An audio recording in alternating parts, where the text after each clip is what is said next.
Ladies and gentlemen, the story you are about to hear is true. The names have been changed to protect the innocent.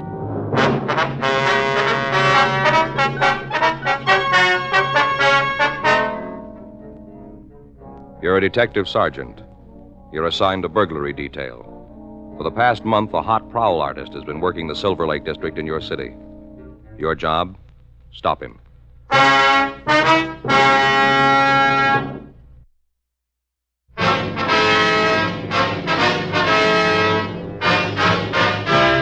Dragnet, the documented drama of an actual crime.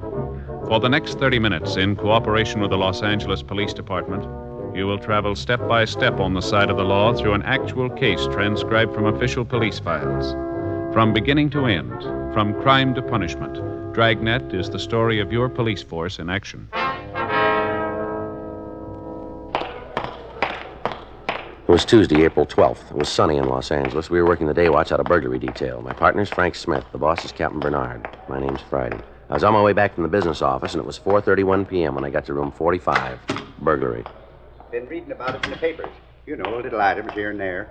Not front page stuff, but it starts me to thinking. Yes, sir. Oh, hi, Joe. Hi. Mr. Bircher is my partner, Sergeant Friday. I do. How are you, Mr. Bircher? Pretty good, pretty good. Except for my feet. They're killing me. Oh? That's just a little joke amongst us mailmen, Sergeant. Somebody asks us how we feel, we say our dogs are killing us. It ain't necessarily the truth, but it's what folks expect to hear, so we don't disappoint them. Yes, sir. What was it you wanted to see us about, Mr. Bircher? I was just telling your partner here, Smith, is it? That's right, sir. Well, I was just telling Mr. Smith my mail routes out in the Silver Lake district. Uh-huh. You know, where they've been having them burglaries lately. Yes, sir. Sure, it's a shame. Nice part of town, quiet, residential. Nice people, too. Been delivering their mail for the past 12 years. Is that right? Get to know folks pretty well in that length of time. Now, you take Mrs. Davenport. Lives in the 700 block on St. George Place. Yes, sir. Minute I gave her her mail last Friday, I could tell something was wrong. She didn't even glance at her postcards. That was the tip-off. Yes, sir.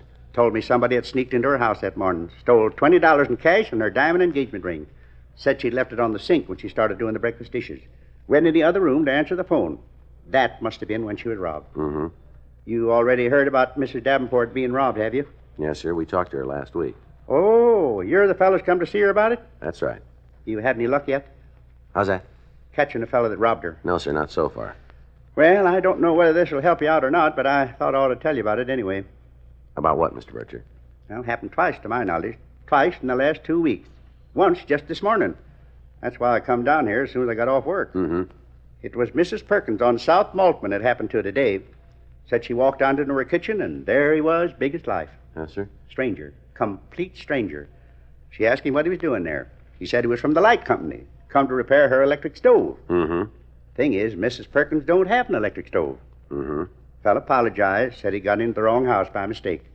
Mrs. Perkins didn't think nothing about it and just happened to mention it when I come by with the mail. I didn't think nothing about it either, not at first. Yes, sir. Then I remembered same thing happened to Mrs. Johnstone over on Scott Street. 10 days ago. Found a man from the light company standing in her kitchen. She hadn't sent for him either. He said they'd given the wrong address. Now, it just don't stand to reason the light company'd be sending people to the wrong addresses all the time. No, sir, it doesn't. Got to thinking about them burglaries. Mrs. Davenport and the ones I read about in the papers. Wondered if there wasn't some connection. Well, it might be. It's the way a hot prowl artist works. Hot prowl? Daytime burglar.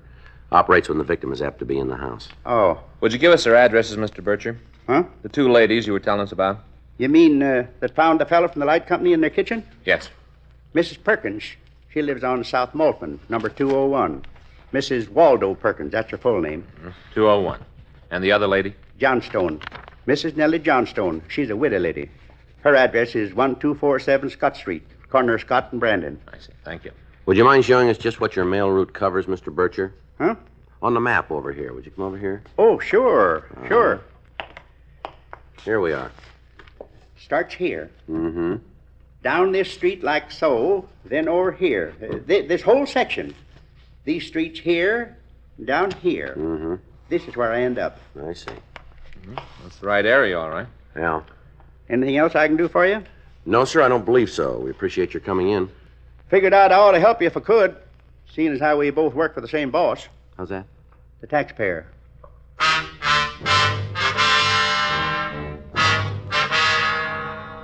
We checked with the utility companies, and they told us that they had made no recent repair calls in the vicinity of the addresses that Mr. Bircher had given us.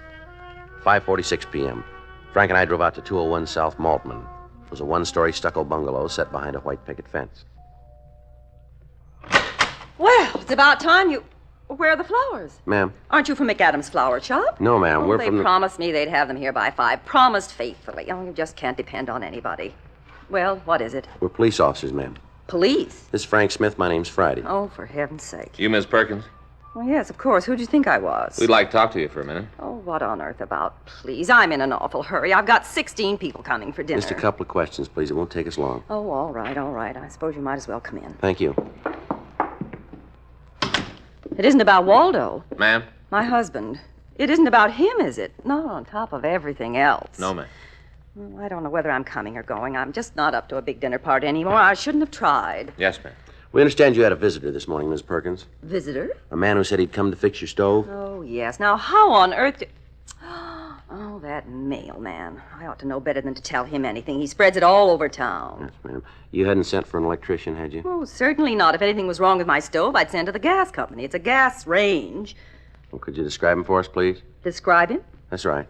I don't know what you mean. Well, what did he look like? Was he tall or short? Oh, I hardly even looked at him. He was just an ordinary man. I see. How old would you say he was? Isn't this kind of foolish? Well, we aren't sure yet, ma'am. Do you have any idea of his age? Oh, youngish, I guess. About 30. How was he dressed? I'm afraid I don't remember. Well, did he have on a uniform of any kind? No uniform. Suit, I think. I didn't pay much attention. No scars, anything like that? Well, not that I noticed. Might have. Well, just what did he say to you? Well, just that he'd made a mistake, that he was in the wrong house, that's all. Do you have any kind of an accent? No. He sounded like a plain, everyday American to me. I see. Do you think you'd recognize him if you saw him again? Oh, I don't think so. If it had been some other day when I wasn't so busy, when I didn't have so much on my mind... Yes, ma'am. Did you notice where he went when he left here? Out the back door? Did he drive away? I really haven't any idea. If you're so interested in the poor man, you better talk to Margot. Margot? Mrs. Summersby, my next-door neighbor. She was doing some gardening this morning. I see. I suppose she saw him, too. There isn't much that gets by Margot. She's a little on the nosy side, if you know what I mean. Yes, ma'am. Which house is hers? That one there. I see. Now, I've just got to get back to my dinner. I haven't even started the salad yet. Well, just one more thing, Miss Perkins. Well, what is it now? Is anything missing from around the house? Missing? Yes, ma'am. Money or anything of value? Why, no. No, of course not. You sure, are you? What on earth are you driving at? A man makes a perfectly honest mistake. Next thing I know, the police are bothering me. You'd think he was a criminal or something. I'm sorry we troubled you, Miss Perkins. I just don't understand it. People come here all the time, day in and day out. Some of them have the right address, some of them have the wrong one. Spend half my life answering the doorbell. Yes, ma'am. What's so special about this fellow? He didn't ring your doorbell.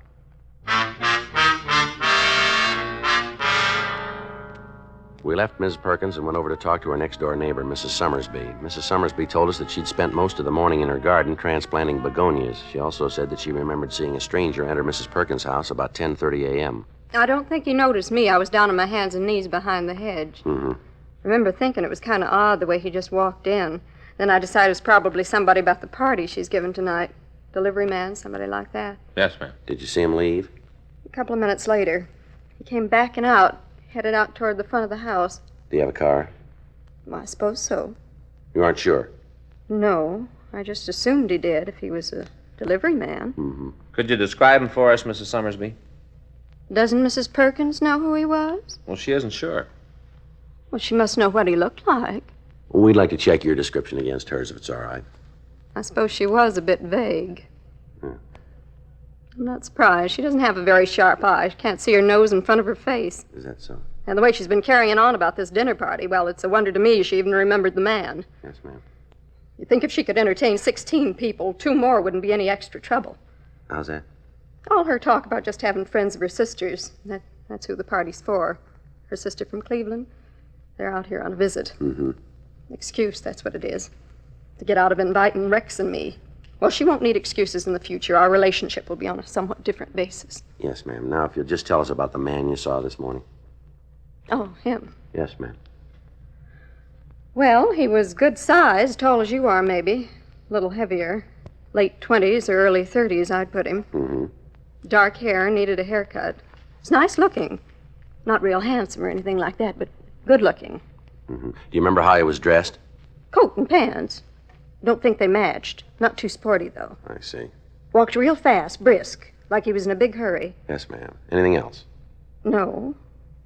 No, I can't think of anything. Has he been around this neighborhood before? No, a stranger to me. Would you recognize him if you saw him again? Don't see why not. Oh, excuse me. Surely. Hello? Yes? Oh. That's too bad. Uh-huh. Well, I don't know. Oh? Well, I suppose you do, but... Oh. I see. All right. Bye.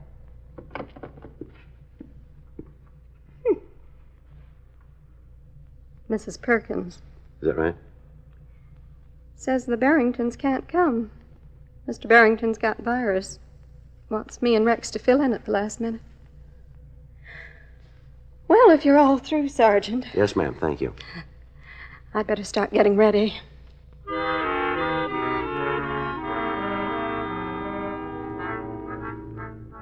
We told Mrs. Summersby to get in touch with us if she saw the suspect in the neighborhood again. We also told her that we might need her assistance in making an identification from mug shots. She offered to do all she could to help us. 6:48 p.m. Frank and I canvassed the vicinity for anyone else who might have seen the suspect. We were unable to turn up another witness. 8:06 p.m. We drove over to Scott Avenue and interviewed Mrs. Nellie Johnstone. Mrs. Johnstone stated that on Monday of the previous week, a strange man had entered her kitchen. He claimed to be from the electric company. He apologized for coming to the wrong address and left immediately. Her description of the suspect tallied with what we already had. The next day, April 13th, we checked the description in the MO with the stats office. They came up with 3 possibles. We took the names to R&I and pulled their packages. 12:08 p.m., we went back to the office. What do you think, Joe? Well, from these mug shots, it could be any one of them. Yeah. We better try for an identification. Who do you want to start with? Doesn't matter. Miss Perkins, I guess. Okay. Wonder how our party went last night. I got it. Burglary Friday. Where'd it happen? Yeah, that's the neighborhood. How long ago? I see. Right, thank you. Looks like we won't need Ms. Perkins. I just brought a lady into Georgia Street who lives out in the Silver Lake district. Yeah. Found a man going through a purse in the bedroom, tried to stop him from getting away. Mm-hmm. He slugged her.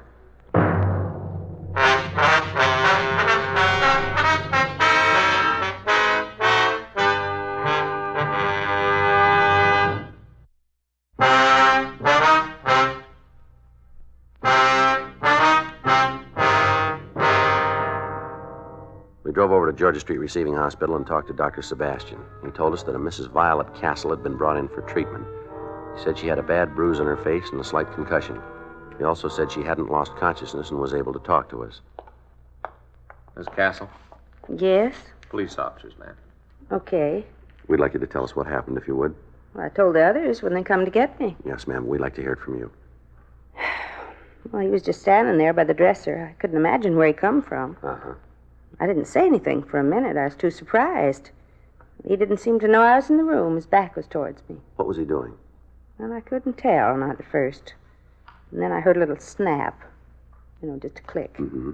I realized he was opening my purse. Yes, ma'am. Started fumbling at the things inside. I must have moved or something. Anyway, he looked up, saw me in the mirror. Mm-hmm. His eyes opened up real wide, like he was scared. I remember thinking he's more scared than I am. Did he say anything? No, sir, not a word. I did all the talking. Told him to put down my purse. Put it down, I said. Tried to sound real sure of myself. And what happened then? He dropped the pocketbook, turned around toward me. I don't think he had a gun or anything. If he did, I didn't see it. Yes, ma'am. He just started running toward the door. I moved over so as I'd been in his way. Where do you think you're going? I said. Mm-hmm. He didn't answer. He just pushed past me. I grabbed at his arm, and that's when he hit me. Here, where the bandage is. I see. Must have struck the chair when I fell.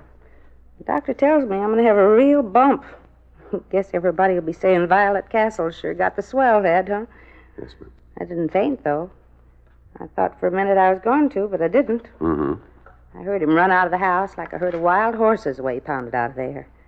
Managed to get to my feet, made it to the telephone in the hall, and called the police. Mm-hmm. They sent an ambulance for me. Got there real quick. First time I ever rode in an ambulance. Is that right? Oh, I've had my share of sickness. I've been in hospitals and all that, but I never had an ambulance ride before. Yes, ma'am. Siren, too. Siren going all the way down here. I thought I must be pretty bad off if they had to use a siren like that, but the doctor says it's usual. Mm-hmm. He told me I'd be up and around again in a few days, be my old self, except for my lump. It'd be a while before a lump like that goes away. Mm-hmm. Do you think you could identify the man who hit you, Mrs. Castle? Identify him? Well, yes. If we showed you some pictures, could you pick him out? Right now? Yes, ma'am. Oh, I'm afraid not. Oh? But it isn't that I wouldn't know him, you understand, him or his picture. I'm not likely to forget that face. Well? Too dark in here for me to look at any pictures. Way too dark. Doctor said they had to leave the blinds down for the time being. Told me not to turn the light on. I understand. I'm sorry I can't be more help, but the doctor left strict orders. Yes, ma'am. I'll check on it, Joe. Thank you. Always believe in following doctor's orders. Yes, ma'am. No use paying a doctor unless you do what he tells you. That's how my husband always used to put it. Mm-hmm. Of course, I'm not paying anything here, am I? That's what they told me. Yes, ma'am. I explained I wasn't a charity case. I got some health and accident insurance. I guess you'd call this an accident, wouldn't you? Well, I'm not sure. I imagine so. Dr. Sebastian says it'll be all right to turn the lights on for a few minutes, Joe. Okay. Are you sure it's all right? Yes, ma'am, he said so. Well, he was so positive before about keeping it dark in here. Well, a couple of minutes probably won't make any difference, Miss Castle. Well, the doctor says so. Yes, ma'am. Ooh, sure seems bright, don't it? Yes, ma'am. Now, if you just look through these photos. I'll do my best. It sure is funny. How's that? You getting here so quick and having pictures all ready to show me. Well, we don't know that we've got his picture here. Well, that's what's so funny. Ma'am. This is him, right here. Mrs. Castle positively identified one of the mugshots we had shown her. Ralph Foster Maple. Maple had done time for burglary. The three ladies we had previously interviewed also identified the suspect's picture.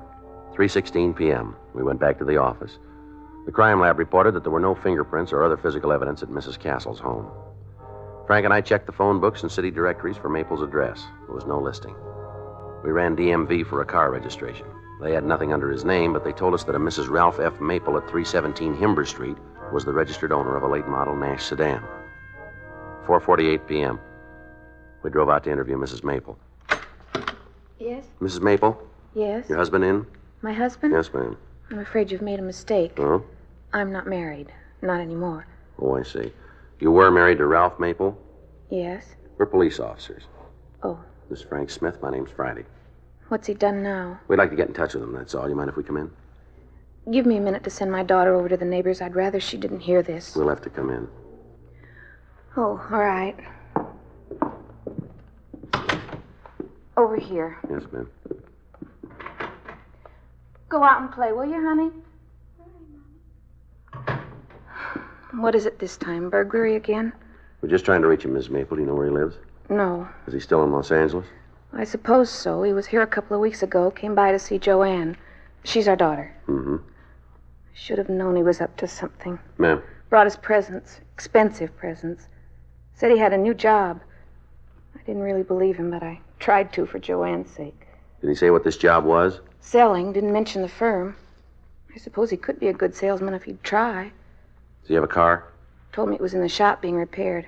Came up in a taxi cab. I see. He's a great one for taxis, Ralph is. Big tipper, too. With somebody else's money. I'm sorry. I guess I sound a little bitter, don't I? No. It was my own doing. I knew he was wild when I married him. I thought he'd change. He did. He got worse. How long you been divorced? A little over 2 years now. Oh, I waited till he got out of prison.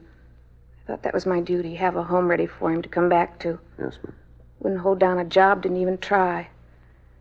Well, we'd managed without him while he was in San Quentin. I knew we could do it again.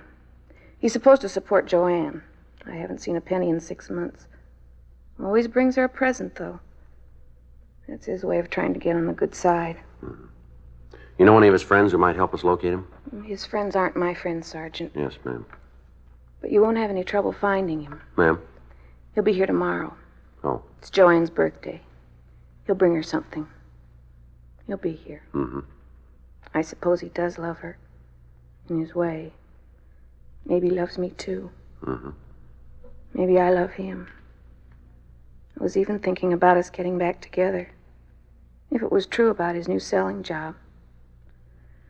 I guess you never learn, do you? You're sure he'll be here tomorrow? He won't miss Joanne's birthday. Ralph's a very thoughtful father, not the kind of man who forgets birthdays and anniversaries. I see. Might forget to pay his bills, but that's different. Yes, ma'am. It'll be quite a birthday present for Joanne, won't it? What's that? Her father getting arrested again.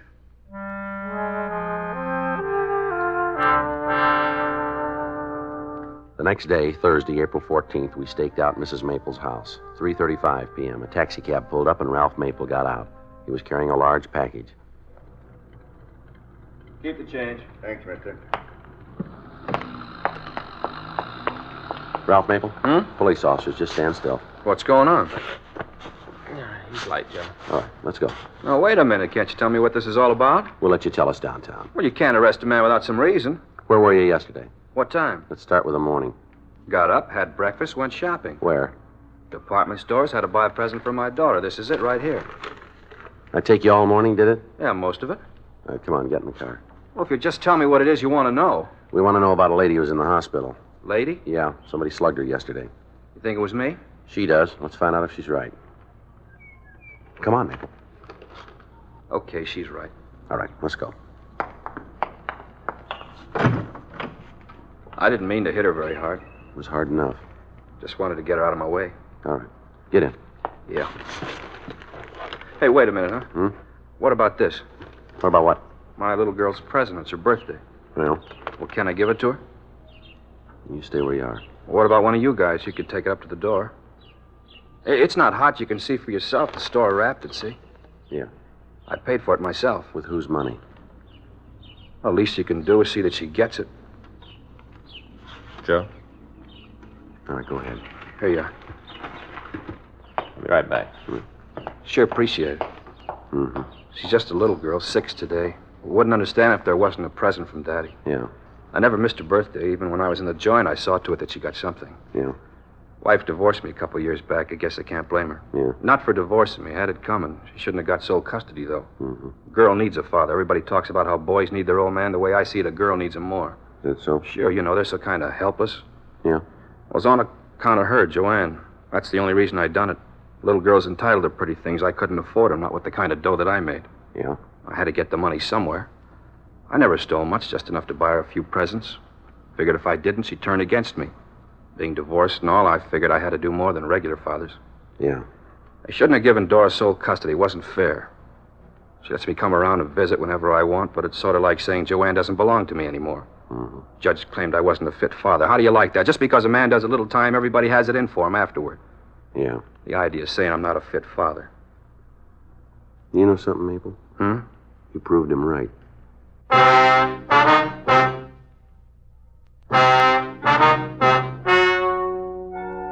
The story you have just heard is true. The names were changed to protect the innocent. On August 6th, trial was held in Department 98, Superior Court of the State of California, in and for the County of Los Angeles. In a moment, the results of that trial.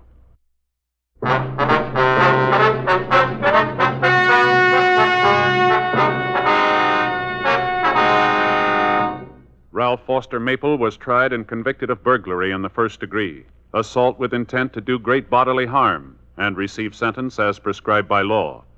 Burglary in the first degree is punishable by imprisonment for a period of not less than 5 years. Assault with intent to do great bodily harm is punishable by imprisonment for not more than 5 years in the state penitentiary.